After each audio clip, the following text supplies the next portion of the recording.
अस्सलामुअलैकुम प्यारे बच्चों, मैं उम्मीद करती हूँ कि आप सब खैरियत से होंगे। आज मैं आप सब लोगों को हज़रत इब्राहीम अलैहिस्सलाम और उनके बेटे हज़रत इस्माइल अलैहिस्सलाम के बारे में एक वाक़या बताने वाली हूँ। तो चलिए अब हम स्टार्ट करते हैं।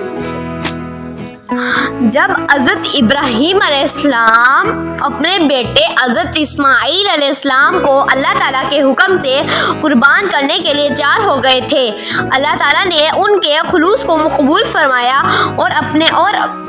और जन्नत से एक मेंढा भेजा जो हज़रत इस्माइल अलैहिस्सलाम की जगह कुर्बान हो गया। ईद उल अज़हा को ईद कुर्बान भी कहते हैं। ये ईद 10 ज़ुल्हिज्जा को मनाई जाती है। मुसलमान ईद उल अज़हा के दिन जानवर कुर्बान करके हज़रत इब्राहीम अलैहिस्सलाम की सुन्नत पर अमल करते हैं। कुर्बानी करना हमारे प्यारे नबी की भी सुन्नत है। कुर्बानी बेहद सवाब वाला अमल है। कुर्बानी मुसलमानों के दिलों में ये जज्बा पैदा करती है कि अल्लाह ताला की रज़ा की खातिर किसी भी कुर्बानी से दरेक नहीं करना चाहिए।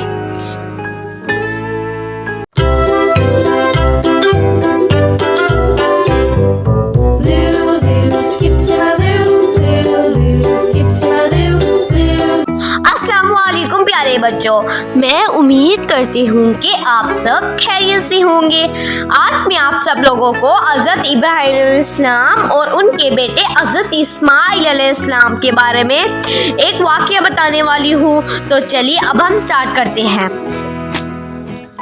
जब हज़रत इब्राहीम अलैहिस्सलाम अपने बेटे हज़रत इस्माइल अलैहिस्सलाम को अल्लाह ताला के हुक्म से कुर्बान करने के लिए तैयार हो गए थे, अल्लाह ताला ने उनके खुलूस को कबूल फरमाया और जन्नत से एक मेंढा भेजा जो हज़रत इस्माइल अलैहिस्सलाम की जगह कुर्बान हो गया। ईद उल अज़हा को ईद कुर्बान भी कहते हैं। ये ईद 10 ज़ुल्हिज्जा को मनाई जाती है। मुसलमान ईद उल अज़हा के दिन जानवर कुर्बान करके हज़रत इब्राहीम अलैहिस्सलाम की सुन्नत पर अमल करते हैं। कुर्बानी करना हमारे प्यारे नबी की भी सुन्नत है। कुर्बानी बेहद सवाब वाला अमल है।